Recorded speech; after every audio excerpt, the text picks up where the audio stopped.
The topics are hot. The discussion is heated. And we're on fire. The First Take Podcast starts now. Here's what's coming up on the First Take Podcast. Cam Newton explains why he likes to dance on the field. Plus, is Mark Sanchez the Eagles' best chance for a playoff run? And are the Rockets better off without Kevin McHale? That and so much more coming up on the podcast. It takes me to a happy place, you know what I'm saying? Yeah. I remember when I was in high school, I used to look up to guys that, you know, do things and I tried to mimic. And now they're doing the things that I do. You know, people are looking at you, whether you want them to or not. And, you know, when I see people doing the celebration that I do, it just makes me happy. Dancing takes me to a happy place as well. Good Thursday to you all. Welcome into First Take. Skip Bayless, Stephen A. Smith, Molly Karam here with you. Gentlemen, good morning. Last second preparations. Yeah. How y'all doing? How are you? Both of you. Good. So that means good morning. It's going to be intense today. That's what you're telling me? Yeah. All right. Let's get right into it then. Cam is leading his squad to an undefeated season, but that's not the only thing that makes him happy. Dancing does. Stephen A., what is your reaction to Cam's comments? Well, I have no problem with his electing to enjoy himself. I think that we have to understand something. Everybody has their own individual source of motivation. Obviously, when you think about Cam Newton and what he has been able to do this year, they've got the number 3 ranked offense in the entire NFL. Their passing attack is 28th in the NFL, but they've got the 3rd rushing attack in the NFL, the 3rd overall offense right now in the NFL. They're undefeated, one of only 2 undefeated teams in the NFL, the only undefeated team in the NFC. Right now, if the playoffs were to begin, the road to the Super Bowl through the NFC must come through Charlotte, North Carolina. So when you look at it from that perspective, you're having a ball. You also have to take into account the fact that he has to pay attention to what works for him. Okay? Certain people, you know, just being quiet, demure, laid back, whatever words you want to use to describe their personality does not work for them, you know? I mean, to me, I think often about Skip and I, you know, when Skip and I have 2 completely different approach to everything. You know, I'm more extemporaneous than he is, in my opinion. Skip is thorough. He knows everything. And even though he knows everything, he still has to look it up 2, 3, 4, 5 times because even though he knows everything, he still has to look it up to make sure of it. Well, you call it preparation, but there's no way we could sit here doing what we do if your brother wasn't prepared. That is true. The fact of the matter is that we have different ways of going about doing what we do. If you told me that I had to do this job every day emulating what Skip does, I would quit on the spot because that does. You would fail. I would fail. I would fail because it's not my way. You know, everybody's got to be themselves. And I say all of that to say that when you look at Cam Newton and what he brings to the table, Skip, again, what I love about Cam is that it says the 28th ranked passing offense. It looks so deceptive because even though they got the 3rd ranked offense, how could that be with their passing attack so putrid or whatever? Cam Newton shows up when it's time. The bigger the moment gets, the more he shines. Suddenly at crunch time, the passes are more accurate. The running plays are more spectacular. He finds a way to get the job done.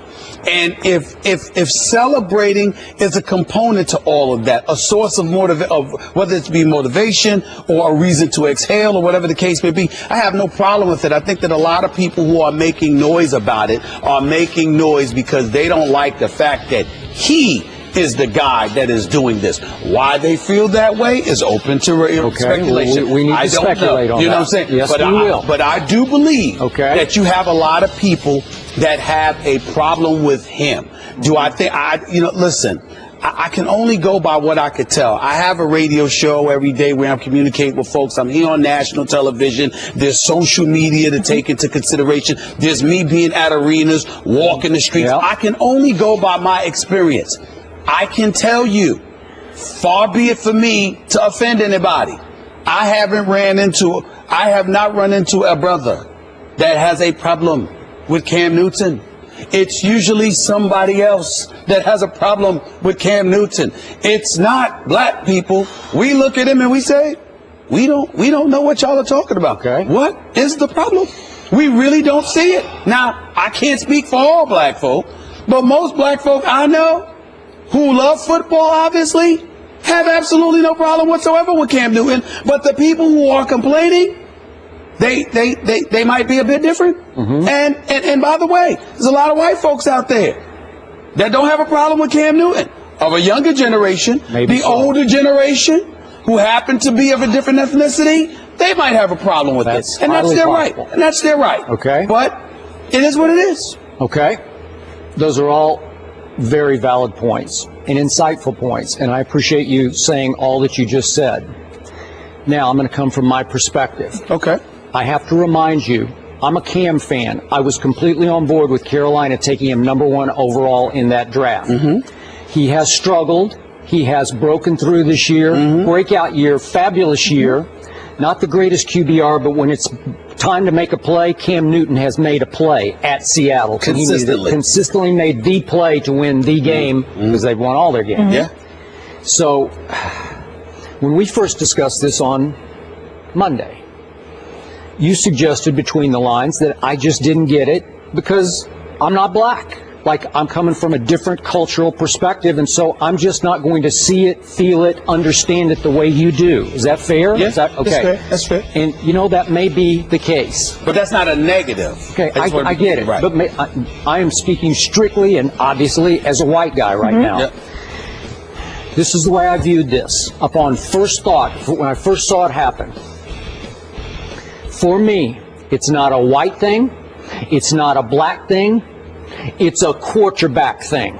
Now, I'm coming from my old school, long time covering the NFL perspective. Got it. But this is a leader of the franchise thing. Mm-hmm. This is a breakout potential superstar quarterback thing that I'm talking about here. I've said many times on this show, I don't have any problem with the Superman. It's quick and it's very effective because it drives home the point to the opposition. You just Superman them. You just dived right over the line of scrimmage, and they could not stop you oftentimes when he scores from the 2-yard line by extending over the goal line. Right. And the only times we both have criticized him is when you did it when you were down 30 to somebody and you've got a losing record. We're going back a couple of years ago. Okay? But usually I'm fine with that. To me, this came across as an extended, choreographed look at me. And I don't love it for the quarterback. I'm good with the receiver doing it. I'm good with the running back doing it. This is the leader of the franchise. I don't care what color he is. If the white guy did it, I'd be the first to stand up and say, what are you doing? Because this was all about Cam Newton. All of his quotes defending himself were I, me kind of quotes. It took me to a happy place. So he was not able to share the celebration with any teammates, and if you see, they're all coming behind him to high five, hug, face bump, whatever they're going to do, and he's leaving them all hanging because it's just going on and on and on because he had thought through this, and he's going to do a dance that's popular in Atlanta now, and a lot of people are going to love this. And I do not doubt the entertainment value of this for people of all colors because it's very entertaining because he's good at it. He was great at the dance. But it goes on and on and on, and he left his teammates hanging. So my point is, football is a team game. How many times have I told you this? It is the ultimate unity game, far more than baseball or basketball or hockey or any other sport you want to talk about, soccer. Football is all about unity. The key to a championship run is the unity of a football team, and it starts with the quarterback.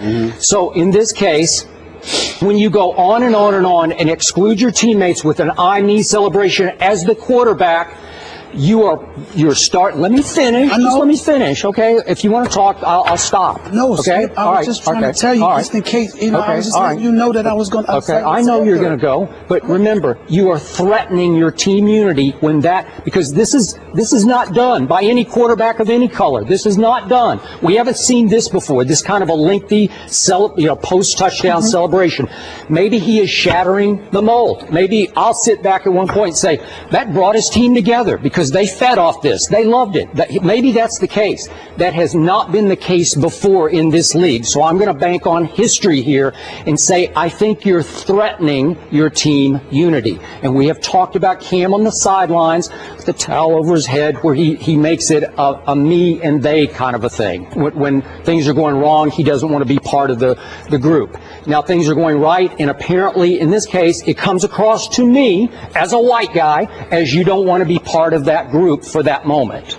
Go ahead. I don't think you should compare yourself to the typical white guy in the eyes of black folks in terms of how you think. When you sit up there and you say what you say, me knowing Skip Bayless the way that I do, I know you feel that way. But if I did not know you, and I had to lean on things from an historical perspective as a black man, Yep, I got it. I would not absorb it and embrace it the way that you just broke it down. Here is how I would look at it. I am Cam Newton. I am a star in this league. By the way, like you said, Georgia is popular in Atlanta. Where did Cam Newton go to high school? Westlake High School in Atlanta, Georgia. I got it. Okay, I got it. Same high school as Pac-Man Jones. All right. So you take that into consideration. He started Auburn, obviously, but ultimately, what this comes down to is that it's a dance. It's popular. He knows how to do it quite well, obviously, and he's celebrating it. So what happens is that when you see people standing up in an uproar about it, you can't convince. I'm not talking about you as in Skip Bayless. I'm talking about somebody who happens to not be black. You can't convince black folk that you're complaining about Cam Newton because that particular celebration and it took too long and his teammates were looking to celebrate with him and he left them hanging because he was too busy celebrating. I promise you most of them enjoyed it. I know I enjoyed watching it. I thought he did it pretty damn good, to be quite honest with you. I hear you. But here's where it speaks to a bigger issue, and for the sake of our audience, I had no clue we were going to go here, but I'll take it there. All right. Here's the deal. This complaint about Cam Newton, the game was on Sunday. It is Thursday. But we're reacting to his reaction. Now, I know that, but I'm saying there are still people who are complaining about it, which is why he spoke on it, because there are still people, that's all I mean by that. There's still people who are complaining about it. To Cam Newton and to a vast majority of African Americans out here in this country, what we're seeing is, wait a minute. You want to tell him what to do. You want to tell him how to do it. You know, he's out there. He's balling. Now you want to tell him how he should celebrate, what you deem acceptable. Black folks tired of that. Black folks got their own style, their own flavor, their own flair. They do what they do. If just maybe other quarterbacks didn't do what Cam Newton does, because Cam Newton is the only one that can do it. Okay. It's just like when we might not have liked the fact that Terrell Owens, imitated Ray Lewis when he scored a touchdown against the Baltimore Ravens years ago in the end zone or whatever. But ain't nobody going to deny that was a memorable moment, and he did it pretty damn good. What I'm saying to you is that people who can do stuff usually pull off something that, when they're pulling off something that people can't do, sometimes you have folks that have a problem with it because in our eyes, you're trying to dictate everything to us yet again. Cam Newton has graduated in the NFL. He has elevated himself to elite status. He doesn't get in trouble with the law. He ain't breaking no laws. He ain't getting in trouble off the field. He's not a distraction to his teammates inside the locker room. They're winning football games, and yet still people are out here trying to find something to complain with him about because, you don't like the manner in which he celebrated. He's not going to sit up there and take a personal affront to it, visually the way some others do. But as we sit back, meaning black folks, watching what he has endured this week, it's really much ado about nothing other than envy and jealousy, because at the end of the day, the brother's winning, he's producing, he's not a distraction, he's not breaking any laws, he's not doing anything wrong. He is simply balling, and people from other communities who are complaining about him, all they're doing is sending a message to the black community, reminding us that there is a place, a particular box that you want us to stay in and act accordingly, that you want us to march to your tune. Cam Newton has earned the right to debunk all of that. And I got no problems with it whatsoever. If the Tennessee Titans had a problem with it, they should have kept him out of the end zone. The Washington Redskins, he might do it again this week something else. What the Redskins, what you going to do about it? This ain't New Orleans you're going up against. This is the Carolina Panthers. They actually have a defense, okay? And then a coordinator that actually kept his job. What you going to do about Cam? Do something about it or be quiet. Okay. By the way, for the record, I did hear Brian Dawkins, our analyst on this network, have some problem with the length of the celebration. He thought it was just a little much. Okay, Fair enough. Just for the record. Okay. Fair enough. All right. And then on a lighter note, a much lighter note. Okay. Jared Allen, Cam's teammate, did defend Cam by saying, this isn't Footloose, you are allowed to dance. Do you know Footloose? Is yes, it before your time? Yes. Do you know Footloose? Yes. Okay, you got the 1984 and you got the 2011, and the theme is the parents are forbidding the kids to dance, and the kids are going to dance anyway, and they're white kids. That's right. And they can really, listen, it's shocking, but there are a few white kids who can actually dance. Yeah. Can you believe that? Right, right. I don't know how, they're just freaks, I guess, they can dance. Listen, man, I grew up, one of my all-time favorite movies was Saturday Night Fever. You understand? I mean, I still love John. You could talk about John Travolta with Pulp Fiction and Swordfish and all of these other movies. I remember John Travolta and Danny Terrio from the 1970s. Both white, both could dance their butt off. So it ain't about stereotype. It's just a generational thing. You have some people, of course, there's going to be exceptions to every rule, but most of the people who are complaining about Cam Newton today, based on his celebration, I can assure you most of them ain't black folk. That I can tell you. All right. I have no issue with it. Cam, do you? Speaking of the Carolina Panthers, they play Washington and New England takes on Buffalo. Which squad is more likely to lose its first game, or will it be neither? That's the Twitter question of the day, so send your vote replying to the hashtag #FirstToLose. In Philly, the MRI on Sam Bradford confirmed he's suffering from a separated left shoulder, according to our Ed Werder. Bradford also is in the NFL concussion protocol. He could miss this week's game, so there's a very good chance Mark Sanchez could be under center for the Eagles against the Bucs. Here's his teammate, Lane Johnson, on Sanchez. Sanchez is more up-tempo than Bradford. Mark's probably a little bit more conscious of the tempo. He may go a little bit faster paced than what Sam is. So other than that, probably just the tempo, maybe a little bit faster. Stephen A., should they make Sanchez the quarterback for the remainder of the year? I believe so. I believe the time has arrived for the Philadelphia Eagles to go in a different direction. They just lost to the Miami Dolphins after being up 16-0. They ended up losing 20-19. Sam Bradford may have gotten hurt in that game. The reality is that he's not the answer. Chip Kelly has to fess up and acknowledge that he made a mistake by selecting this man to be his quarterback.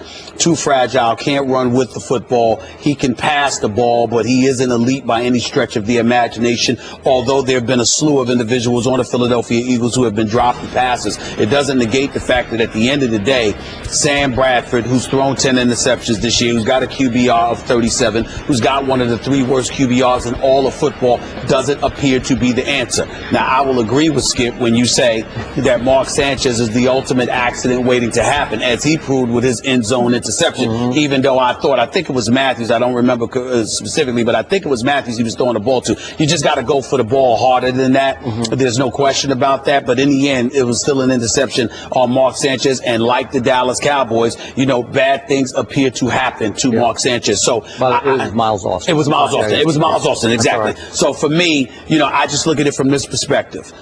Mark Sanchez is going to make a mistake that could potentially kill you, but he's good enough to make enough good things happen to offset that on most afternoons with the right talent around him. I think when you see what the Eagles are capable of doing defensively, combined with some of the requisite weapons they have on the offensive side of the ball, whether it's with Ertz or Zellick or Jordan Matthews or Aguilar or even Riley Cooper to a lesser degree, Josh Huff, I just think that when you look at the Philadelphia Eagles right now, Mark Sanchez could do some things for this team. He's completing 60% of his passes, 14-23 in the one game he played this year, which was last week. I get all of that, but I'm looking at this schedule. Tampa, Detroit, obviously they'll lose to New England. Buffalo, Arizona's going to be tough. Washington and the Giants. I think Mark Sanchez is good enough to win 3 to 4 of these games for you. I say go with him because you've got nothing to lose, because Bradford's not going to be any better. 7 games. So you think he could win 3 of 7? I think he could win. I think you could pencil him in for 3 of 7. Okay. He could potentially win 5 of 7. Okay, so they're 4-5 right now, and if he wins 3, that gets him to 7 and 9. If they win 5, they get to 9 and 7. Okay, all right. But I'm just saying what's That's being a little generous. Yeah. Yes. 5. Well, I'm just saying. Well, let's look at it. Tampa, Detroit. I think both of those are winnable games. Yeah, but I think both of those are winnable games. I think Buffalo's a winnable game. I think Washington and the Giants are the winnable games. I look at New England. Obviously, that's going to be a tough one, and Arizona's going to be a tough one. But Arizona's at home. Okay, I'm going to give you this. I am with you on one bottom line to this discussion. I do think that Mark Sanchez gives the Eagles a little better chance than Sam Bradford. I'm just not a fan. I never was. I watched him all through college. I didn't love him. Got it. And he's brittle, and he's going to get hurt. God bless him. I'm not wishing it on anybody, and I hope he's okay now. It doesn't sound terrible. He's got concussion plus a slight separation of the shoulder. I mean, it's still a long shot possibility he could even try to play this Sunday, but probably not. So back to Mark Sanchez. No quarterback I've ever watched in pro football can look better and worse than Mark Sanchez. And you don't know when it's coming because, listen, on Thanksgiving, as I remind you, last year, and we're almost up to Thanksgiving this time, Mark Sanchez blew my Cowboys off their home field on national TV. One of the great humiliations for me in Cowboy history because it was a wipeout. And do you remember our Friday show? You were all over me because my Cowboys, right on schedule, had stunk it up on the biggest, one of the biggest stages in the sport. That late game on Thanksgiving after everybody's eaten their Thanksgiving and they sit back and watched the Eagles carved the turkeys that were the Dallas Cowboys. And it was, listen, it tore me apart. It was hard to go in there and do that show with you on Friday. But I hung in because something told me Mark Sanchez is still your quarterback. So he started 8 games last year. He went 4-4, but right on schedule late in the year when it was time when your Eagles, he lost 3 in a row, but they were 9-3 at that point. It looked like they were running away with the East, and all of a sudden they lose to Seattle at home. No shame there, especially last year. Then my Cowboys went there and took it back out on them, and then they went to Washington, and remember that Saturday night game, and they stunk that up and blew it thanks to Mark Sanchez, and all of a sudden they fall to 9-6. They did win their last game, but they missed the playoffs. Mark Sanchez, ultimate accident waiting to happen. And I thought it was classic the other day. Remember, it's 2nd and goal from the Miami 9. They're down 1 point, 20-19, and 4.5 minutes left in the game. You're thinking the momentum is on Sanchez's side. He's going to take him in. You know what happens. He threw it a little high, little behind, whatever it was. I don't know. He overthrew Miles Austin, and Rashad Jones picks it off and goes the other way with it. And it ended the game effectively for Philly, and it cost them a game that I just gave them. I conceded they were going to beat Miami at home, and I would think they would beat Jameis and company at home. But I'm not sure about that because all of a sudden Tampa's starting to get it going here, starting to feel pretty good about themselves.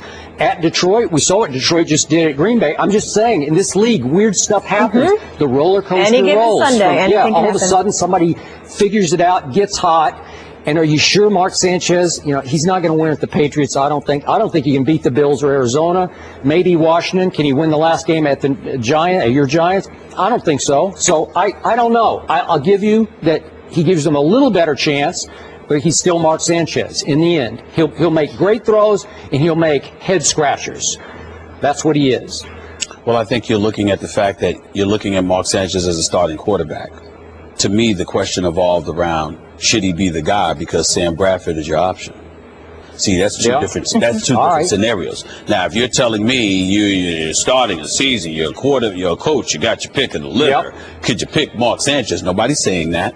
My proclamation is that Mark Sanchez at this juncture is a better option than Sam Bradford. And that's what this comes down to. Sam Bradford, based on what you've seen, as things intensify, he seems to whittle. That's what I look at with Sam Bradford. Mark Sanchez, the accident waiting to happen that he's consistent with his inconsistency. Big moments he may mess up. Other big moments he may show up and shock and produce. He's capable. Sam Bradford just seems to be a guy that attrition over the course of a particular game can get to him. I agree. And I don't think that that's somebody that you want the final 7 games of a season. He's great for the first half of the season, but as stuff intensifies and playoff berths are on the line, it becomes more of a man's game than ever at that point. And that's not the guy I want in there. This week will certainly be an interesting test and very telling. After reeling off 4 straight losses to the Houston Rockets, the Houston Rockets held a players-only meeting, and the outcome was that Kevin McHale was fired. Assistant J.B. Bickerstaff will assume interim head coaching duties. And in his first night on the job, the Rockets snapped their losing streak, beating the Blazers in overtime. Now, prior to the game, Mavs coach Rick Carlisle spoke out on the McHale firing. I'm really shocked.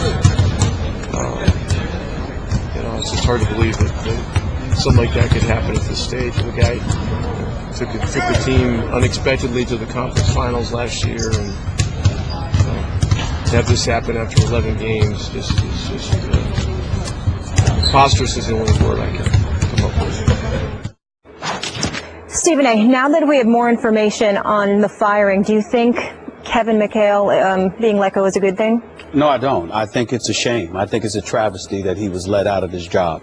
I completely agree with Rick Carlisle, who's who's a conscientious individual when it comes to the coaching fraternity, particularly as the president of the Coaches Association. The work that he's done, how supportive he has been.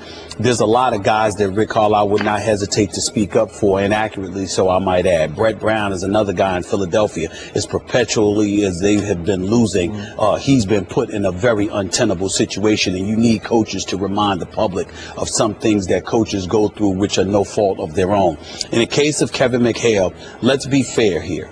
In some respects, there has always been leadership issues emanating out of Houston over the last 2 years. It was an argument that was made against them when they lost in the first round of Portland a couple of years ago. It was an argument about them up until they came back from a 3-1 deficit last year against the Clippers in the Western Conference semifinals. But this man should not have been fired. It's 11 games into the season, fresh off a trip to the Western Conference Finals. You don't fire a guy. A matter of fact, you're 10.5 months removed from giving him a 3-year extension. You talked about how he knows what it takes to win a championship, et cetera, et cetera. So obviously, it's not about Kevin McHale. It's about the players. Now, before I get into Dwight Howard, which I am about to, since I heard from the Houston Rockets last night, let me say this. James Harden's defense has been deplorable. I agree. James Harden is a superstar talent. James Harden can drop 45 like he did last night on anybody. But his defensive effort last season was exceptionally better than it had been in previous seasons past. Right now, the way James Harden is playing basketball, I could drop 30 on him. I mean, that's how horrible he's playing defense right now. And I'll give you 20. I'd say 30. I'm talking about the way he plays defense right now. And it's because he's not trying. It's not because he can't play. James Harden can do what he wants on the basketball court. And he can be a pretty good defensive player when he wants to be and when he's motivated. But the effort is glaring on the defensive side of the ball. So in that regard, their 4-game losing streak before last night isn't totally on Dwight Howard's shoulders. I think people once again misconstrued what I said when you asked me who do I blame most. I didn't say he was the only one, but to answer the question was who do you blame most? It's Dwight Howard, and I still blame Dwight Howard. Here's why. Dwight Howard, 17 points, 11.6 rebounds. You know, since he's been in Houston in the playoffs, the average is at 18.9 and 13.9 rebounds. We know that the numbers are something that Dwight Howard will always get because he's too good not to and he's too formidable not to. What I'm addressing is leadership. What I'm addressing is impact. And whether it's because he's not getting the ball enough, whether it's because the environment is a bit too lax, whatever the reason is, Dwight Howard isn't the Dwight Howard that he was those years in Orlando, Skip. Yep. He wasn't even though to a lesser degree in LA, he was still impactful. When Dwight Howard did something, it made a difference.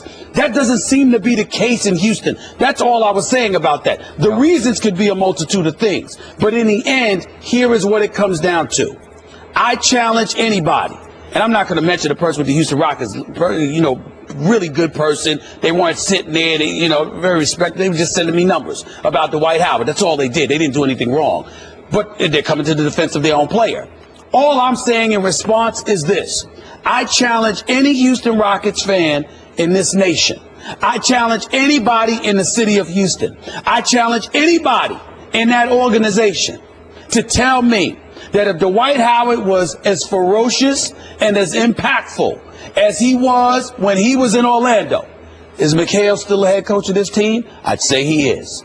That's the point. Because McHale is a big man's coach. McHale was supposed to be somebody assisting and helping him evolve more as a basketball player, not be the same guy or a tad bit less than what he was. His health has something to do with it because Dwight Howard isn't 100% healthy. Don't get me wrong. But in the end, all I was trying to say is Dwight Howard hasn't been the Dwight Howard we expected him to be in L.A., and we expected him to be when he signed for $88 million in Houston. There is no getting around that. But I can't ignore the fact that James Harden ain't helping because his defense really, I mean, it's the effort really looks sluggish. I haven't really watched every game. I've watched him about 4 or 5 times. The games that I've seen James Harden play, he hasn't shown up defensively.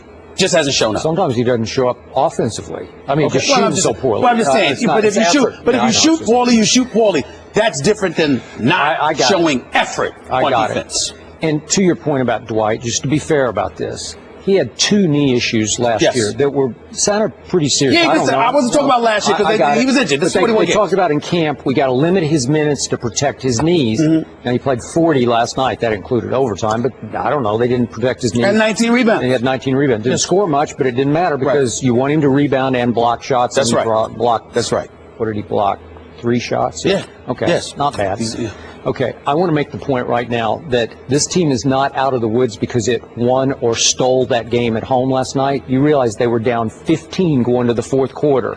And all credit to James Harden and to Corey Brewer because they stepped up in the 4th quarter with 17 and 13 points respectively. But you know what happened at the end of regulation? It took an extremely, if we could see that, ill-advised pass, cross-court from James Harden on the fly. Look at this. I mean, that should have been intercepted.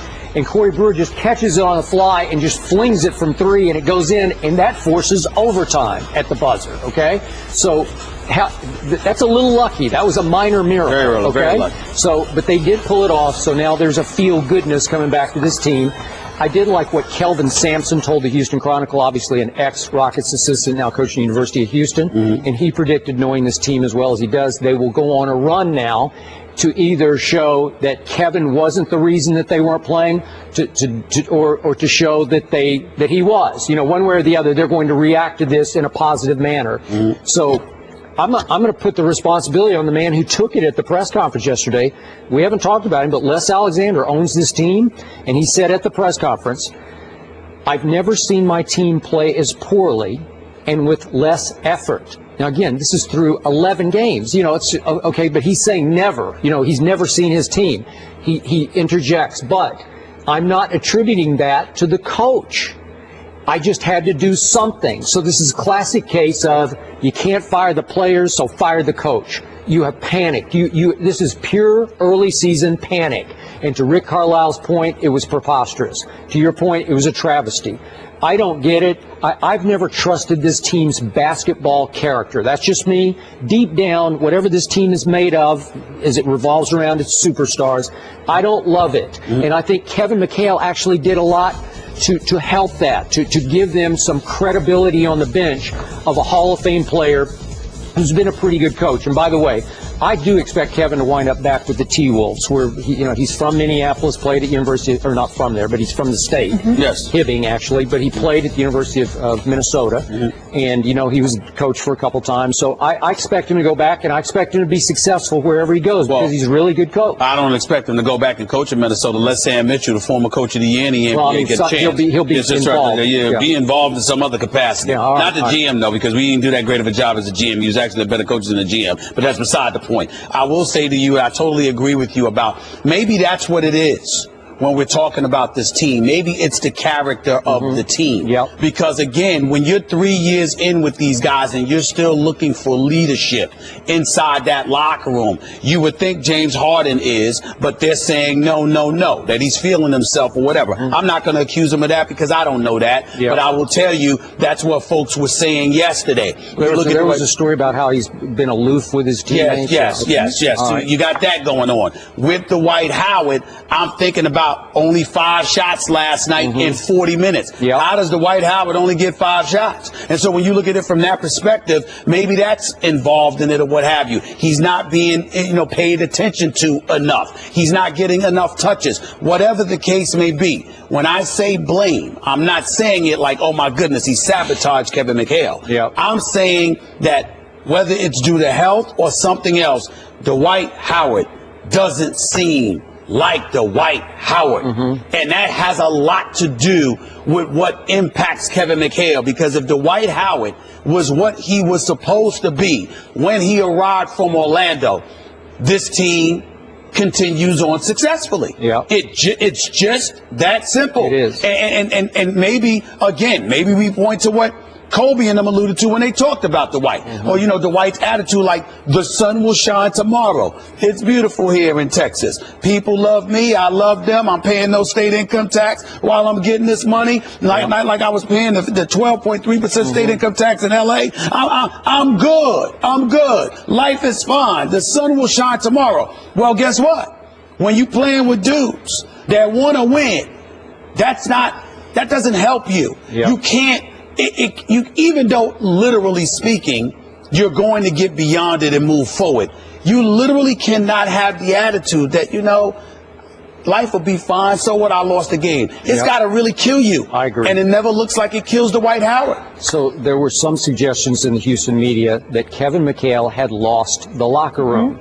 I don't know how you lose it in 11 games after you finished second in the West last year in record and in the playoffs, right? Well, how do you lose it in 11, and why wouldn't the owner give you a chance to win back the locker room? There was a meeting, and it was supposed to be a players-only meeting where nothing was going to get revealed, and I saw three different stories with multiple sources. So clearly there were individuals inside that meeting who wanted the information to get out that they were not vibing with Kevin McHale. So they were also not vibing with James Harden from those reports, right? Whether you want to sit there and say James Harden, because I'm certainly not going to put this part on Dwight Howard, but the point is that the team itself, as players, got Kevin McHale fired. I agree. Simple as that. In the end. In the end, that's what they did. They got him fired because they had that meeting. James Harden was 5th in player efficiency last season. He is 23rd now. Geico presents Strange Saving Stories. Astronomers detected an interstellar transmission. It stated, Geico, 15 minutes could save you 15% or more. The implications were staggering. Was the cosmos telling us we could all save hundreds on car insurance with Geico? Or did their radar merely pick up a signal from the nearby Rufus and Clyde's morning show? We may never know. Geico. 15 minutes could save you 15% or more on car insurance. Meanwhile, President Barack Obama recently compared himself to Aaron Rodgers in a GQ interview by Bill Simmons, being asked if he's like Greg Popovich.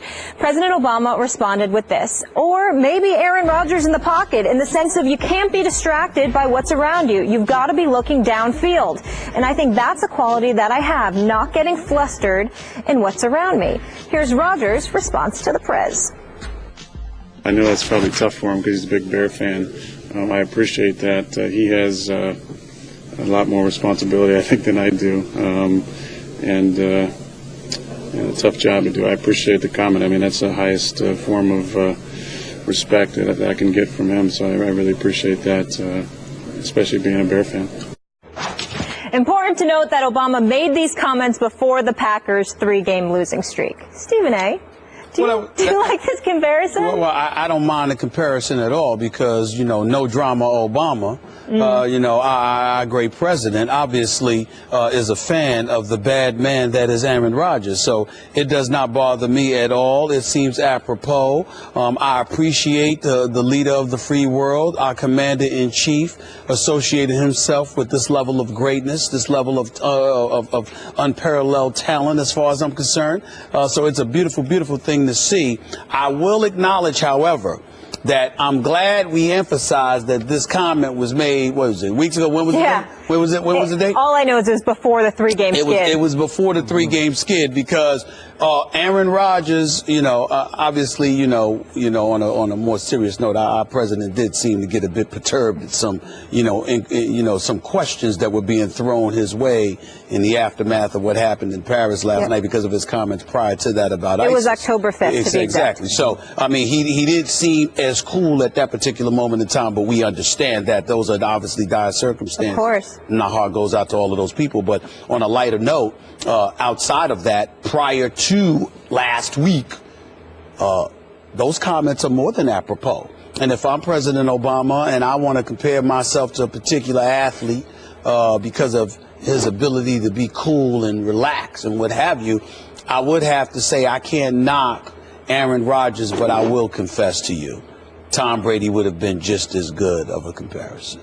Oh, you would? You would concede that? He blew the Prez off, wow. though, so he couldn't concede that. But you can't use Tom Brady because Tom Brady was very, very disrespectful and blasphemous in blowing off our president when the New England Patriots were being celebrated at the White House. So I'm glad that the president didn't mention him because he isn't worthy of being mentioned by the president after doing something like that. You sure it wasn't that Tom Brady was condemned in the court of public opinion as a liar and cheater? The president didn't do that. Yeah. The president he did no such thing. PR standpoint. Well, I'm just saying, but you showed up when George W. Bush was the president, on more than one occasion to celebrate your championship. The president summons you. You show respect the office. Fair. The office. Okay. Respect the office. All right, I got it. Yes. Now, allow me to say that I have issues with this analogy on two levels. And first, I'm going to do it from a Chicago perspective because I remind you, I did work in Chicago as a columnist for the Tribune. I covered the Chicago Bears. My brother owns and operates Obama's favorite restaurant in Chicago. Okay. So Obama's a Chicago guy. Is that fair to say? He's a Chicago guy. You're not going to tell me you should have mentioned Cutler, are you? You're not going to say that? Oh, okay. I'm almost scared. How can a supposed Bears fan place a Packer on such a presidential pedestal? It's crossing the line. You just can't do it. You're going to disqualify yourself, President, as a Bears fan. They're going to take this the wrong way, man. You just can't do it. You cannot go there. You understand the depth of the rivalry between Chicago and Green Bay? I understand. It's historical. I understand what it used to be before Cutler arrived. Well, it still is. Trust me. Okay. The Bears fans take it very seriously, more seriously than any other rivalry in Chicago is Green Bay, Chicago. Bears, Packers. So I was shocked that he would go there, and Aaron acknowledged it. He said, gee, as a Bears fan, I'm honored by this, that even as a Bears fan, you would include me in this. That's a blunder on his part, on Obama's part, if you're a Bears fan. How can you do that to the Bears? You want me to tell you how you can do it? Because Ditka set the stage, Mike Ditka, with his commercials, where he's wearing the Green Bay jersey and the Green Bay bobblehead on top of it. I'm just saying, Jerry Rice is wearing a Cowboys jersey. I know. What is that about? That was hard for me to stomach but you're doing the commercial, you're having fun, you're getting compensated for it, because I can assure you Mike Ditka didn't do it for free, okay? So in light of all of those realities, if Ditka can go away conventional wisdom and tradition, how come our president can't do so? I would say that he has the right to do so if Mike Ditka did it. I don't think so. I think so. Okay, now let's go to the other level. Yep. Okay. Let's talk about football here. Let's talk about, I'm wondering if our president is now cringing over the remarks that he made on October 5th. Because the truth is that Aaron Rodgers just 2 weeks ago at Carolina on the crucial play of the game, the 2-point conversion try, admitted that he saw something in the pocket and got scared. So Obama's saying, I want to be like Aaron Rodgers in the pocket. And Aaron admitted, I saw something in the pass rush. I got scared. And he failed to see Randall Cobb break wide open for an easy little pitch and catch touchdown in the end zone I think that was to tie the game. And you're saying to me, now you're comparing yourself to an Aaron Rodgers who's become highly flustered in the pocket. He's lost his poise. He's lost his confidence. He's become antsy. He's become iffy in the pocket. I don't even recognize the guy anymore. So he's everything that Obama would not want to compare himself to, because Obama is none of the above. He is extremely Obama, no drama Obama, cool under fire. So I like the original idea of the analogy to Aaron Rodgers, but this guy is a disaster right now, and so Obama has to be regretting that he made this analogy back in October. I think he's got bigger fish to fry right now. I think he's got a lot of bigger fish to fry, number one. Number two, every president is deemed disastrous at some point in time for a moment, because obviously you can't please everybody, okay? So we all understand that. Number three, and more importantly, I think the president would have no problem with using the analogy that he used as it pertains to Aaron Rodgers. Aaron Rodgers got over 30,000 yards passing. He's still got about a decade left in this game. He hasn't hasn't had. Talking about under fire. It's not talking about stats. No, listen. He has not had a quarterback rating of less than 103 in the last 5 years. The QBR is consistently up there. Aaron Rodgers is a high-end producer. No, please. He is somebody that is elite. No. And anybody who is interested in being elite, who wants to associate themselves with the comparison that of Aaron Rodgers, I have no problem with it because he is worthy of it. Yeah. Even despite their 3-game losing streak. Yeah. Even despite. He now tap dances in the pocket worse than the late, great Gregory Hines. I have a serious question. He can't go with Brady, obviously, because Brady blew him off, and now Rodgers is struggling. So who could he go with? Who is there? Peyton Manning's banged up. There's no one else. Tyrod Taylor or Cam Newton? Cam Newton. All right. Cam Newton. Well, you can go with Cam Newton. We'll leave it at that. He can go with Cam Newton. The bigger the moment, the more he shines. Okay. He can do that. It's Tom Brady, and we all know it's the only way to fly. We can't acknowledge that. We can't acknowledge that. Right. Tom Brady snubbed the president of the United States. He took so many trips. Could you blame him? It was like his 10th very trip un-American. there. Very un-American. He's not the only one. I think RG3 did it one time, too. I mean, it's very un-American. I don't like that. All right. That's fair. Respect the office. President calls, go. Greg knows what's expected, and nobody is more aware than the scrutiny, and nobody's more aware of now, even more so, what we expect of him. The good news is we go forward. We see if we get what's expected of him, which I fully anticipate you would get, but we see how and what's expected of him, and we go from there. We don't, as a practice, discuss the detail of extending or not extending. I'll give an indication, but that's about it. And so we'll leave it for that. I have no reason to think that Greg won't do what's expected of him throughout the year. Reports surfaced earlier this season about the Cowboys wanting to give Greg Hardy an extension. Jerry Jones has now backed off those comments regarding extension talks. Skip, what do you make of this? Gee, that's a little progress on Jerry Jones' part. Stephen A., it's not enough, obviously. I'm going to make this statement once again. I honestly believe my Dallas Cowboys would have a better chance of getting on a late season roll and winning the extremely winnable NFC East if Greg Hardy had been cut a week ago or 2 weeks ago or 4 weeks ago or never signed in the first place. I believe that Jerry Jones could have reunited this team by dismissing Greg Hardy. It's been one incident after another, culminating last Thursday. There were several media reports that Greg Hardy was late to meetings at their Valley Ranch headquarters. Jerry Jones has publicly discounted that by saying, well, gee, players are occasionally late to meetings. This is Greg Hardy we're talking about. I thought he was on zero tolerance, and then we had that first interview, ill-fated as it was, that he gave. Then we had the special teams huddle during the Giants game. Then we had 2 different Twitter posts proclaiming his innocence that were just completely out of bounds.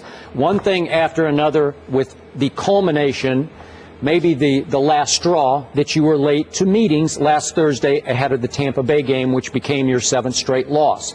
Greg Hardy is now 0-5 as a Dallas Cowboy. He has not mattered to this football team. I'll do it from a football perspective. I haven't seen the productivity that I expected from him, so he's become far, far more trouble than he was ever worth in the first place. I wish Jerry had cut him, but at least he's come somewhat around to, gee, maybe we ought to revisit this idea of extending him.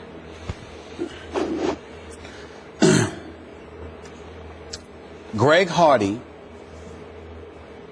is a distraction and a negative to everybody because of the baggage that he joined the Cowboys with. That's it. It's that simple. Let's stop beating around the bush and trying to make things out of nothing. What's something is the fact that he had that domestic violence conviction that was overturned on appeal. That's what happened. Because if it wasn't for that, what are we talking about here?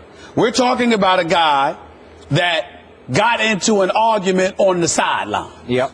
That's it. I mean, the Dallas Cowboys have 16 sacks on the season. Greg Hardy's only played 5 games and he's their leading sacker with 4. Nobody else on the team has more than 3. He's their leading sack guy, okay? So what I'm saying is I am not absolving him by any stretch of the imagination. I can respect the fact that certainly you and anybody else would think that he's a distraction. I felt that way as well. My point to you is this. if we're going to sit there and look at him as a problem, let's not try to act like he's been a problem because of what happened in the last 5 weeks that he's been with the squad.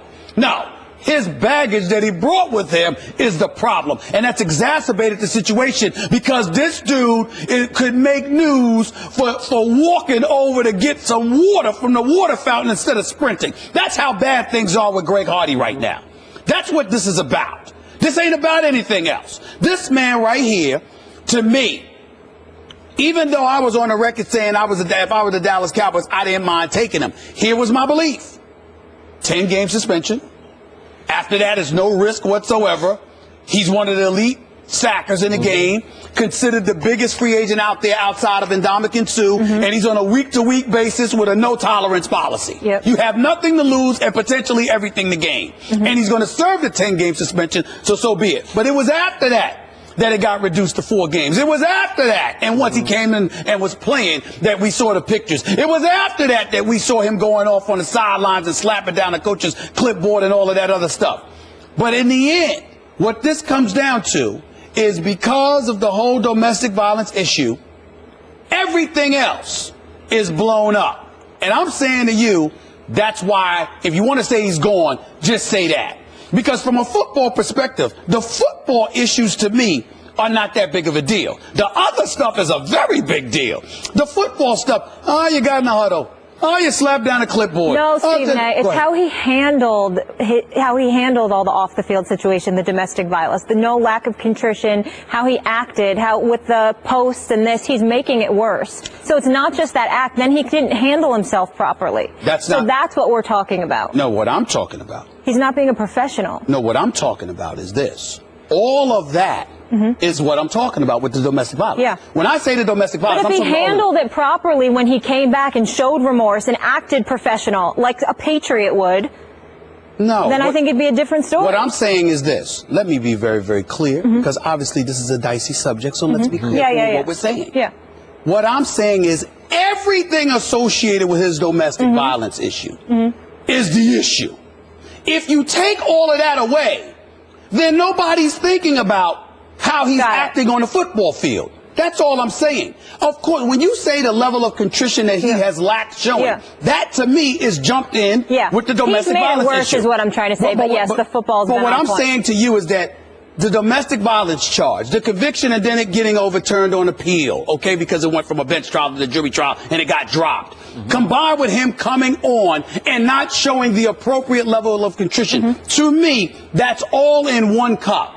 When I say domestic violence, I'm talking about all of that. The football stuff is, he jumped into the huddle. He slapped down the clipboard. He had to be, controlled by Des Bryant and them from arguing. I am saying without the domestic violence stuff, those issues are not big enough for us to be talking about the sack leader being gone. So let's stop dancing around the issue and just call it what it is. He came back from the whole domestic violence charges. He didn't show the appropriate level of contrition, and we don't believe he should be playing, especially after seeing those pictures. We don't believe he deserves to be playing. Let's stop talking. It was dicey to sign him in the first place, right? So what I'm saying is that's the issue. Let's stop acting like, oh my goodness, over the last few weeks, we're seeing things on the football field from him that's so problematic that he doesn't need to be on the football team. No, he doesn't need to be on the football team because the baggage that he had coming into, he has done nothing to minimize that.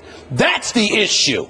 It's all it is. That's all it is. Okay, let's say he had no background of domestic violence and they had signed him. Right. And then he has the incident in the huddle where he just loses it and breaks up. And you said the next day, that man's crazy. Right. He looks crazy to me. But he looks crazy to me because I know about the background. Okay. Without the background, I would have just went like this. Man, he lost his temper on the football field. That's my point. If you got those issues and you know you have those issues as a backdrop and everybody is looking at you differently because of those issues, and then you go on the field and do that, that exacerbates the situation. And that's all I'm trying to say. So I'm saying this is the bottom line for me. Skip Bayless, your cowboy-loving self, would not be talking about getting rid of Greg Hardy if he didn't have that history. Those incidences on the football field wouldn't be enough for you to say, let go of the sack leader. Although that's where I'm going. Before he was signed, I said no. No, I agree with you. Right. I agree with you. I'm saying without those issues, if it were just he got into the huddle, slapped the clipboard, had to be restrained by Des Bryant and other players, you would not be saying, get rid of the sack leader for your Dallas Cowboys. Okay. It's because that's where I'm going. All right, but finally I had to give into it. We Sure, talked about, are sure, you rooting for the Cowboys sure, or Greg Hardy? I just sure, root for the Cowboys. sure. So if he had come in on zero tolerance, right, and he had been seen on Sundays but not heard from a peep through the week, right, I'd say, okay, I guess he's rehabilitating That's right. himself. I guess he is what Jerry said. They said, we have programs in place. Charlotte Jones, the daughter, said, we have programs in place to help him out. Right. I don't know if he's participating because it sure doesn't look like it to me. Right. After a while, more trouble than worth. I don't know what the leaders of this team think, right, but I'm going to guess. This is just a guess. I think they would be relieved if he were out of their locker room. And I guess what I'm saying to you is that Jerry Jones doesn't get to hide behind Greg Hardy to disguise his own flaws. A lot of things have happened because Jerry Jones has fostered an environment that says, I will do anything that I can to create a buzz, generate money, and trying to win along the way. So whatever cast of characters he may have to add, people that were producing and kept them out. Listen, DeMarco Murray came on the show last year. I said he should work for the CIA. Yeah, I mean, he doesn't say anything. But he went out there and had 392 carries. He had 449 touches. He said nothing, just went on the field, did his job, and as a result, it helped insulate Tony Romo to some degree because Tony Romo wasn't subjected to the same level of punishment he would have otherwise been subjected to. And Jerry Jones still got away from, let him go to save a few bucks, okay? Right. But then you go out there and you find the money to get Greg Hardy. So listen, you brought this on yourself. It wasn't much, but yeah, but you brought it on yourself. Yeah, okay, I got it. And finally, we have something I don't know much about, but there's this highly publicized welcome to Dallas party that they're going to throw on, is it after Thanksgiving on Friday, I guess? Thanksgiving, yeah. Right? Okay. For Greg Hardy, welcome to, Lord, have mercy. And that's being publicized. See, if I'm Jerry Jones or Charlotte, I just say, no, we're not doing that. Shut it down. No, sorry. You absolutely. Yeah. Yeah, you could say that, and I don't blame you. But here's what I'm saying. Do you have a problem with the party or do you have a problem with something being publicized? Like if you were just having a house party, Greg Hardy is a free citizen. He's perfectly within his right to have a party, to go party, okay? But what you can't do is with the backdrop of all of this stuff. Hey, life is beautiful. I'm about to throw down and have a party and let the world know. You see what I'm saying?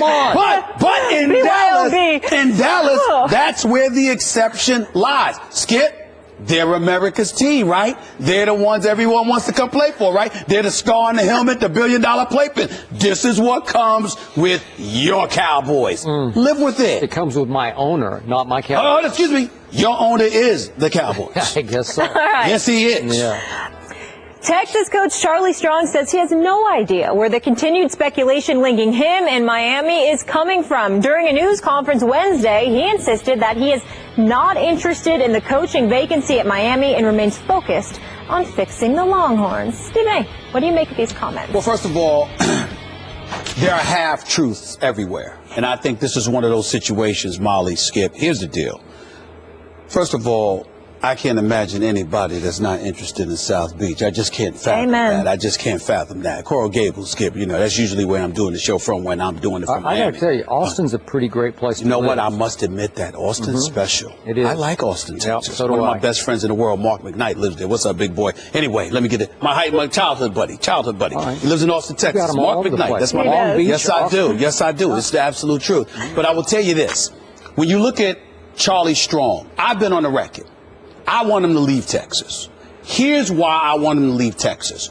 He clearly, inherited something empty from Mac Brown. They didn't have strong players. There's not going to be any of his players going into the NFL draft. You just look at him. You just look at what they have. I mean, it was a clear rebuilding project. And then he cleaned house of what was left. That's right. He cleaned house of what was left because it was, you had some people that wanted to do things the Mac Brown way. He's such an incredibly nice man. Charlie Strong's a disciplinarian. Yeah. So I never, ever, because people continue to misconstrue this, I never once said he didn't deserve to be the head coach of Texas or he should be fired. I said he should leave. He should get the hell out of there because I believe that the first African-American football coach in the program's history, and Charlie Strong, isn't going to get the support that he needs. I'm not saying that I heard that. I just believe that they're accustomed to winning, and I don't think they can tolerate that much change. From the affable and personable Mac Brown to the disciplinarian that is Charlie Strong, from winning and competing for national championships to going 6-7 and now 4-6 and struggling, from having to recruit and having to wait for relevancy. And I don't think that he could sustain the level of support that he may be getting right now. So for the sake of him and his family, I thought it would be best for him to leave. Here's what I don't like about Miami for Charlie Strong. I have no doubt he can recruit in the ACC. I have no doubt that would be easier for him than trying to recruit the Big 12. Okay, Oklahoma State. I think it'd be a challenge. Now remember, all you have to do is recruit Miami. I mean, seriously, you've got to hold off Florida and Florida State. Absolutely. Okay, you'll be good. So he'd be good in the ACC. He could recruit there, etc. Here's the problem with Miami, Skip. You just fired the coach and the staff. You're going to have to pay them. You're going to have to pay Charlie Strong money. You already got some financial issues. You got to rebuild your locker room. You got to get a stadium. The stadium being so far away from campus is an issue as well. I mean, obviously, I'm down there quite a bit. So the bottom line is I know this stuff. And I'm just telling you right now, I think those caveats are things that could work against Charlie Strong being in Miami. But I will say this. I do believe if he goes to Miami, he would be successful. I do believe that whether it's Ray Lewis or Michael Irvin or the host of other individuals, they're going to try to get the right guy. Yeah, his son will be there next year, right. Michael Irvin's son. So all of that matters. I just think it's a lot working against him right now because financially, I don't believe that Miami is on stable ground. And that is the trepidation. But Charlie Strong can succeed there. I think his chances of succeeding there are better than his chances of succeeding at Texas. And I think they'd welcome him more down there than at Texas. Okay, I hear what you're saying. A lot of people around college football I've known for a long time continue to tell me or argue with me Miami will never again be what we used to know, the U. I'm not sure about that. I get all the drawbacks. I get all that. But when you have such a powerful alumni base of ex-pro athletes or pro athletes. Ed Reed, Ray Lewis, I mean, all of them. Hey, oh my goodness. I mean, if you mobilize the troops, it would just seem like you could rebuild that into at least a semblance of what they used to be. To me, again, you have to hold off Florida and Florida State in the state of Florida. You have to start winning some of those recruiting battles.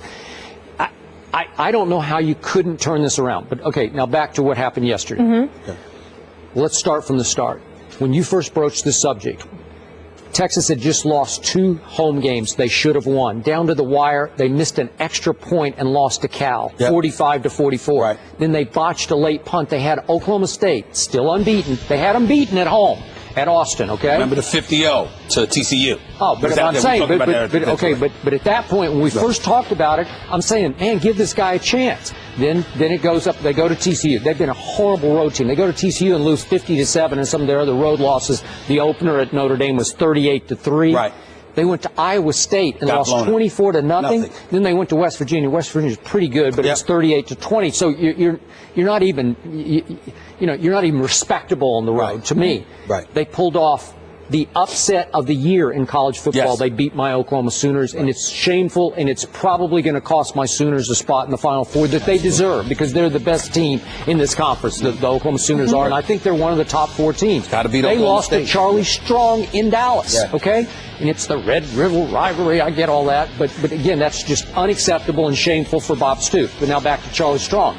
Yesterday, it came across to me and several reporters who were at this press conference that Charlie went out of his way to readdress rumors that were going away. Like you're bringing it up as if Dan Wolken of USA Today, who's excellent on college football. Yes, he is. He brought up the point that it came across that he was actually throwing fuel onto the fire by continuing to go on and on about rumors that seem to be fading away. Like, I've got to readdress this, as if you want it out there. Remember, I could go to Miami. So what's happening right now?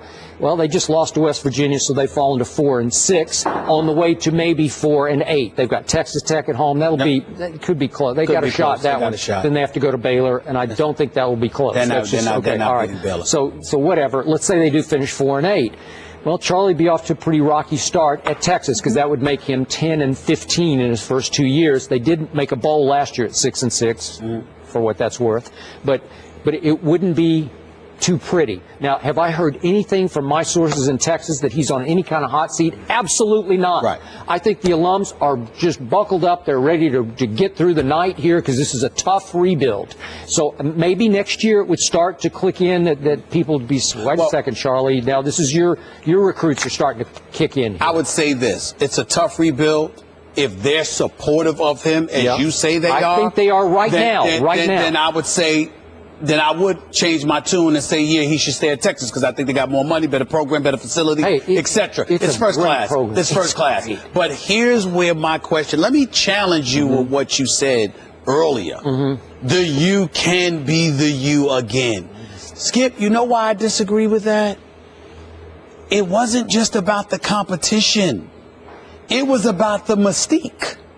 Jimmy Johnson, renegade, I mean, the coaches that preceded him, renegades, the players, renegades.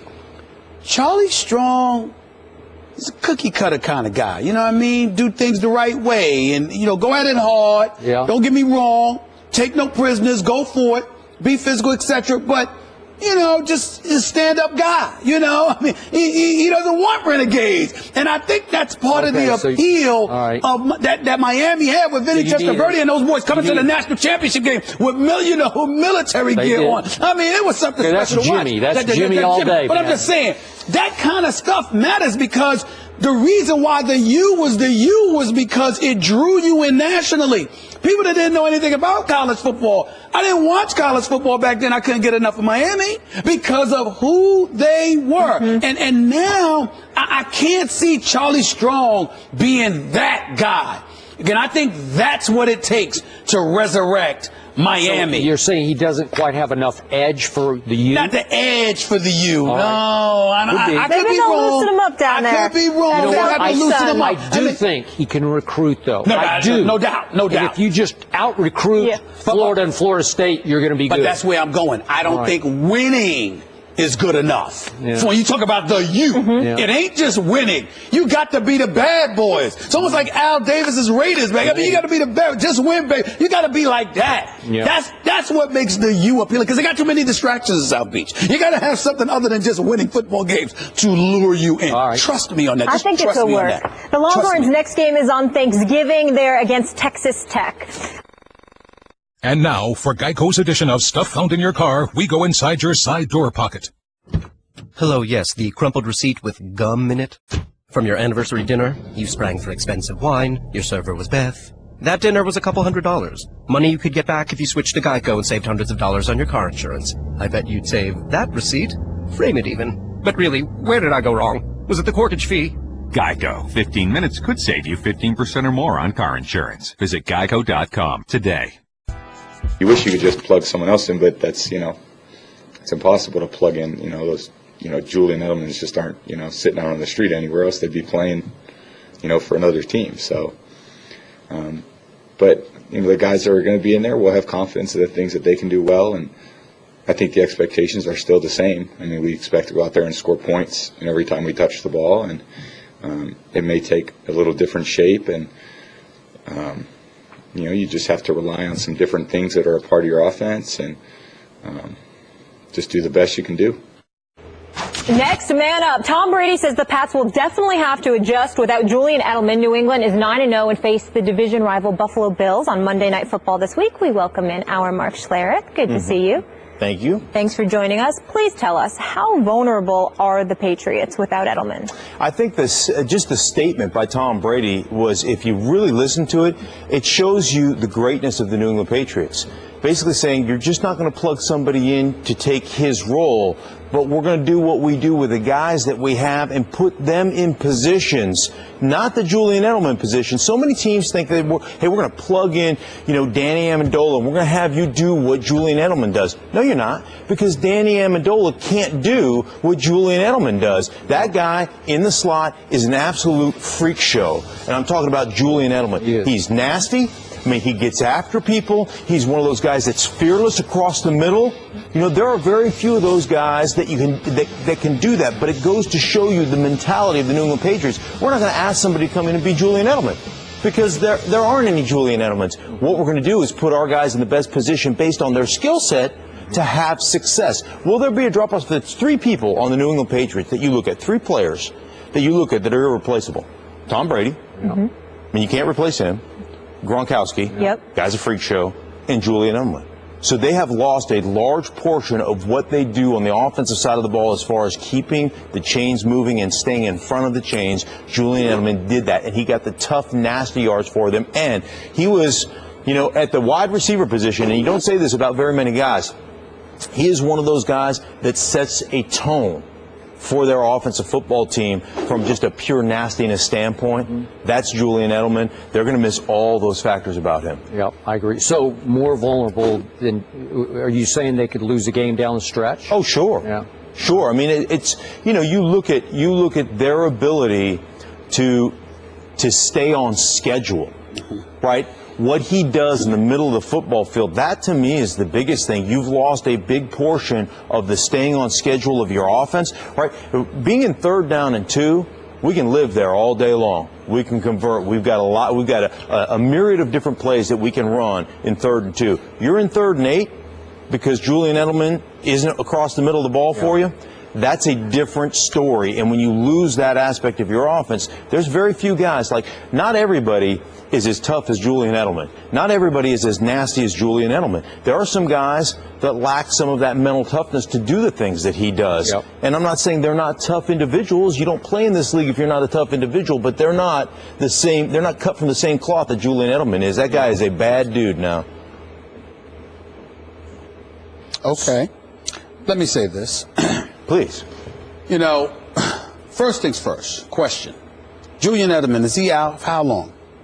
Well, we don't know. I mean, he could come back for the playoffs, but he's out for a significant amount of time. The Jones fracture, and it's a bad injury, and there's a chance he won't come back at all. There's a chance. Remember, Dez rushed back, and Dez is missing practice this week with foot. So I'm assuming his foot is still aching. Okay. Minimum 6-week injury. All right, minimum 6-week injury. Yeah, but they say it's a 3-month recovery. That's what all the surgeons say. Minimum 6-week injury. I'm thinking it's Julian Edelman, who's a bad you-know-what, and you take that into account along with the fact that you've got 7 games to go, and, of course, there's always the bye week, that is the playoffs, because you'll have one of the top seeds in the conference. So we're talking about close to 9 weeks that Julian Edelman will have. I'm predicting he's going to be back. Having said all of that, let's analyze this. Last time I checked, you actually have to play somebody. So I have to take the competition into consideration when I think about the loss of Edelman. Certainly, he injures you offensively if he's out of the lineup because you rely on him, those 3 guys that are invaluable. You still got 2 of them, in Gronkowski and Brady. Okay, Brandon LaFell is still up in there. Danny Amendola might be able to do some things for you. You lost Deion Lewis, but LeGarrette Blount is no slouch. And we're talking about the Patriots organization, who is the creme de la creme. They are just elite. They're very, very thorough at what they do. No question about it. And it can't be disputed. Now let's analyze who they're going up against. This week, they're going up against the Buffalo Bills. Stephen Gilmore stupidly talked about how they'll be ready for the Patriots. Just gave them bulletin board material, opened his mouth. The Buffalo Bills going to pay for that. We know that's coming.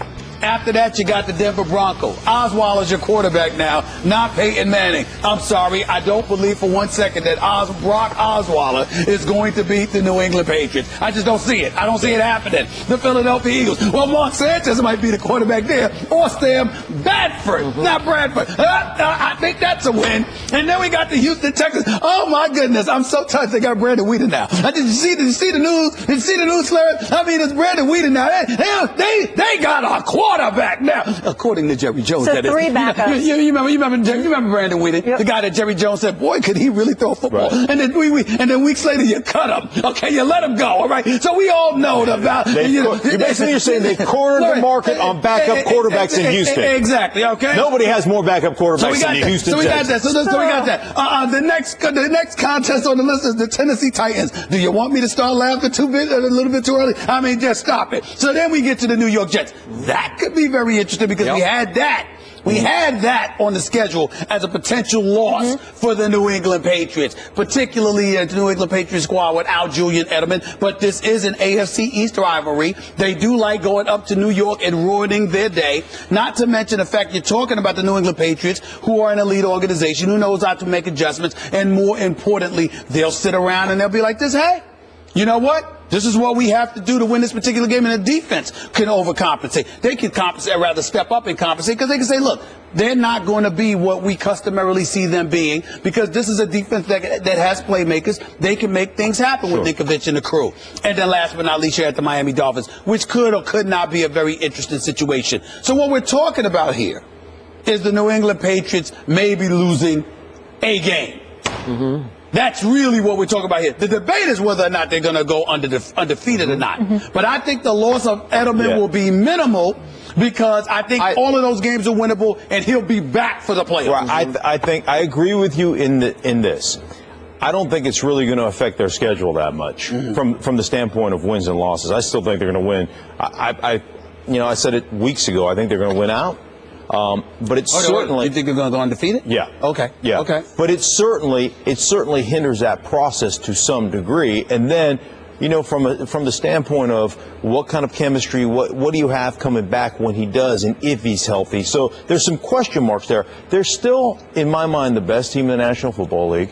From a coaching standpoint, from an execution standpoint, you just go back to the Giants game, just from a management of the clock and the situation standpoint at the end of the game, they're the New England Patriots. There's a reason why they win. There's a reason why they're better than everybody else, because they're smarter and they out-execute everybody else. That's what it comes down to. By the way, Buffalo can back up Gilmore's mouth. Trust me. Think so? That team is coming together and coming on. This will be a battle on Monday night. I will bet you it will go to the wire. Tyrod put up 32 on New England's defense at Buffalo. I cannot tell you how shocked I am to hear you say that. Well, I actually really thought that once you heard Gilmore open his mouth, I'm shocked to hear you say that. Good. I hope you're right, because I don't feel like seeing a blowout. But I don't know. So back to the question.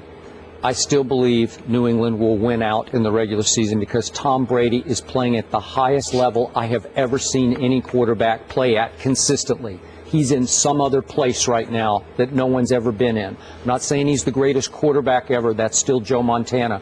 But no one has played at this level this long through a whole season. But this offense will definitely not be as explosive. Deion Lewis was a difference maker. Yes. They lost Shane Vereen to your New York Giants. He was a difference maker for them, even in the Super Bowl. Go look at the numbers Shane Vereen put up. This was maybe even beyond Shane Vereen, because Deion was a little quicker, a little more elusive, a little more explosive. That's a huge loss. You already talked about what a freak show Edelman is. That's a huge loss.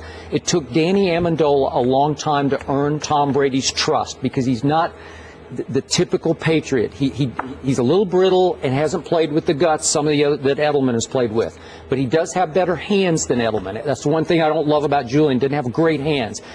Amendola will make big catches at big moments, and I think he has earned the trust. He just doesn't do it the way this guy does it. But he is slippery, and he did make a hellacious spin move to get them in field goal position the other day against your Giants. So the offense won't put up the same kind of points. It won't be as explosive. The games will get closer, but I still say if you have Brady, you're good. That he'll win these games different ways. With the tight end, Scott Chandler's going to have to play a bigger role. It's amazing watching how many 2 tight end, 3 tight end formations they came in. That's right. And, got this on Twitter, the Patriots fans, their offensive line, it's Yahtzee. Right? Just throw it out there. 2 or 3 of them are returning, though, right? Well, here was what was supposed to be back. They're last week. This was one of the most amazing things for me last week. Their backup left tackle gets hurt. They move their backup right tackle to left tackle. 2 weeks ago, yeah. Right, 2 weeks ago. Yeah. They move a tight end into play right tackle for a while. Yeah. Then they move him out. They take Stork, who started the Super Bowl at the center position, went to right tackle. Now, this is why I say they're smarter than everybody else. Right? Because they put their guys in positions to win. They run the ball away from Stork the first time, and then you know what they do? They throw a 5-step drop with a set cut principle. So they're saying the ball's coming out of Tom Brady's hands. You don't have to hold up for very long. What we want you to do is set and then go cut. I mean, he almost cut this guy in half on the first pass pro. 2.5 seconds. The ball's the first pass pro he's in and saying we're going to set the tone for you and give you an opportunity, even though you're playing out of position, to have success. It may not be pretty, but you're going to have that opportunity. That's coaching. Last comment. If what you two say about Julian Edelman's value comes to fruition, I believe the Jets beat them on December 27th. They're going to have a real shot. That's the game.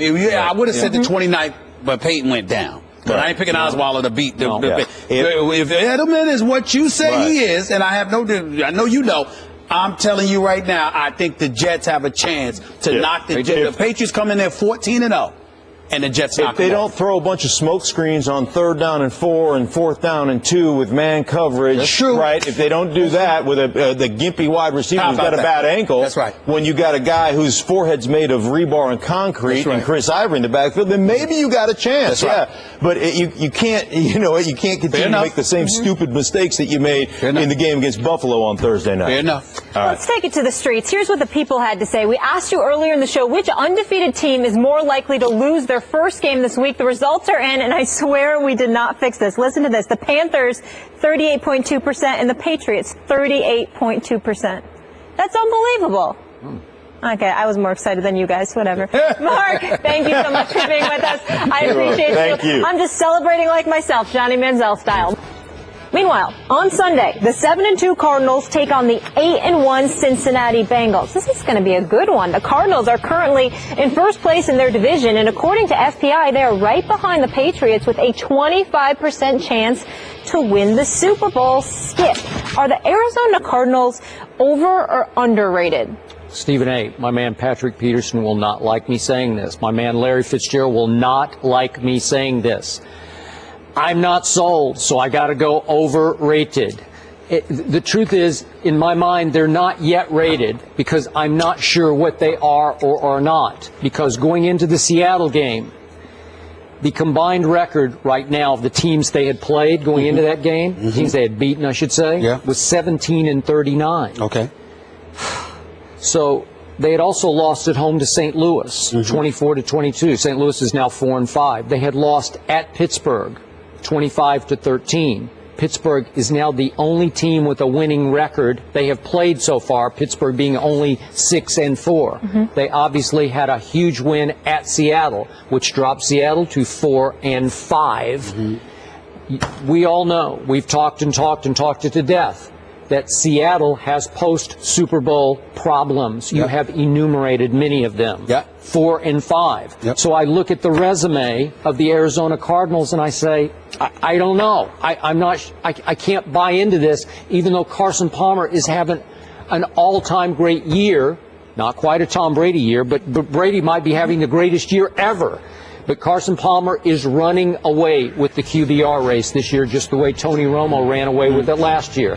This team is second in the NFL in scoring and 10th in points allowed. It's really good on defense. Ball hawks all around on defense. Honey Badger, we know what they can do. They can create havoc. But I'm still saying you have played who? I don't know, because Cincinnati is coming to town. That team, despite its loss, terrible loss on Monday night, has a winning record. So they're coming on Sunday night. Then you have to go to St. Louis. You got to play Minnesota at home. You got to go to Philly for what that's worth. You got Green Bay. And then you got Seattle at home.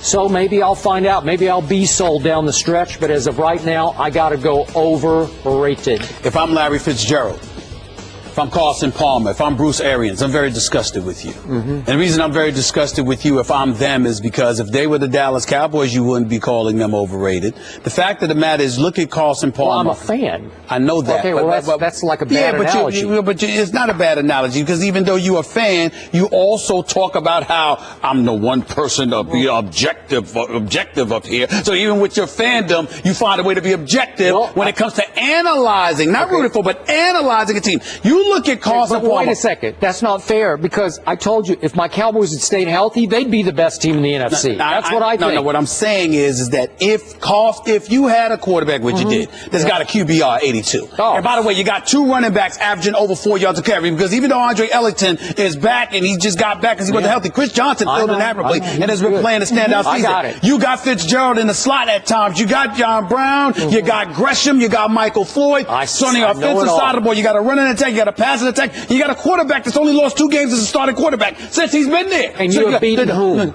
I understand that. Okay. But wait a minute. But we thought Seattle was going to be better than what they would have. We thought St. Louis was going to be better. Now, granted, they really stuck up the joint against the Pittsburgh Steelers. Michael Vick and those boys. We expected Landry Jones came in. We expected them to put forth a better performance. But when we look at this defense, playmakers all over the place. Their secondary is big time with Peterson, with the Honey Badger, with Rashad Johnson and those boys, Buchanan and them. Listen, I like what I'm seeing, and then I look at them, and I look at these wins. They beat the Bears 48-23. They beat, San Francisco, obviously. They beat Detroit, They beat Baltimore. They beat Cleveland. I'm just saying. But what I'm saying to you is, when they beat Seattle, they didn't beat Seattle 16-13. They dropped 39 on a Legion of Boom. I got to pay attention to that. I got to sit up there and look at them and go like this. Do I think that Arizona is going to win the Super Bowl? No. Do I think they can? Absolutely. Do I think they could go in Carolina and win a playoff game? I'm not saying they'll do it, but it wouldn't surprise me if they did it. It wouldn't surprise me if they met New England in the Super Bowl either. They're good enough, they're talented enough where we should never associate the words overrated to this team this season. Carolina can play, and I can't say enough about how proud I am of the Honey Badger. Tyrann Mathieu. This brother comes into the league. We know he had some issues. You haven't heard a thing since, and he's been flat out balling. He belongs on this level. This dude is special. Okay, but I like what I'm seeing. I do too, but when you say they're not overrated, I'm rating them on a scale of FPI, our statistic, that says they're the best team in the NFC. They have the best chance of going to the Super Bowl. I'm saying I'm not seeing that. But check this out. Points win games, but defense wins championships. And when we talk about a defense, we're looking at Carolina. And the way Carolina's playing defense, Seattle is sort of falling off a little bit, okay? But let's look at the NFC, Skip. Other than Carolina, it's pretty. I mean, are you kidding me? You got the NFC East, pick of the litter, the NFC North, whatever. I mean, they can beat anybody. Our Rob Domofsky, a Packers beat writer, suggested that Rodgers' girlfriend, Olivia Munn, could be one of 5 possible reasons for his performance as of late and Green Bay's struggles overall. After he made that claim, several Packers fans jumped on the bandwagon. Munn tweeted this response to Domofsky: "Playing it fast and loose with the journalism. Your professional skills are lacking. You must be having personal problems at home." Ouch. What a shot. Drop the mic. Stephen A. She wasn't playing. I don't blame her, and I wouldn't blame her for telling any fan that feels that way to go to hell. Let me tell you something right now. Olivia Munn is an asset. She is not a liability. I'm sorry. And if that is what y'all definition of a distraction is, Aaron Rodgers, you go right ahead and be distracted, bro. Nobody should have a problem with Olivia Munn. She is not the problem. Slow receivers that can't get open are the problem. I have no idea what's going on in that relationship, but I'm here to tell you, my Cowboy sources told me that Tony Romo, when he had Jessica Simpson in his life, that she was a huge distraction for him, that his off-the-field life became chaotic with her in the middle of it. Right. Okay, yeah, but so Jessica Simpson, like the Kardashians, no disrespect, they could be distractions. Olivia Munn has been nothing but class personified. She seems like a wonderful woman, a wonderful actress. She's an asset to Aaron Rodgers. Hysterical and very smart. And I'm sure he would agree with her. Aaron Rodgers, do your thing. Don't you listen to that. Don't you listen to it. Don't you listen to it at all. Can they breathe? At all. See you guys tomorrow. It's Friday Eve. Woohoo! Appreciate you guys joining us. Catch First Take weekdays at 10 a.m. Eastern and catch The Rear at 1 p.m. Eastern on ESPN2. Have a great day.